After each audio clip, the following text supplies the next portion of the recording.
working together with the Department of Health and the Fire Department. That basically we are doing two teams. First of all, we are working with three booklets that maybe you guys are see already.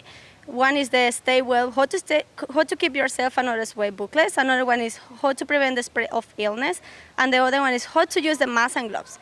With these three booklets, we are giving throughout the island to over 700 stores in Aruba. We are delivering over 9,000 booklets throughout the island to educate the people. That's one side of the education. The other side, we are doing also fogging with a product called the Con7, which help to kill the viruses and germs.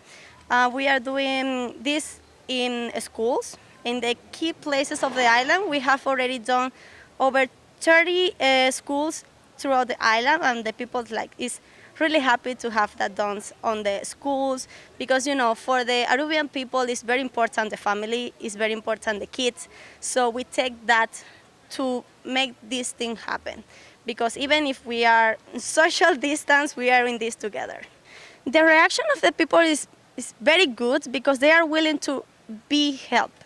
They receive us with the arms open. They say thank you to us for be helping. They are very happy to also the government work with us, because it's very important that the people, somebody take care of them.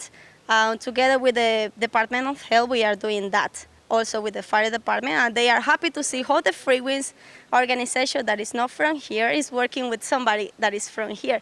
So yeah, the people is really happy. Yes, with these booklets, because it's not just for the COVID-19. It's many viruses and germs that are around the world. So some people think that, yeah, it's just the COVID-19 and it's gone. But our purpose is not just COVID-19. Of course, we are taking the opportunity to educate the people. But this can be useful for anything else.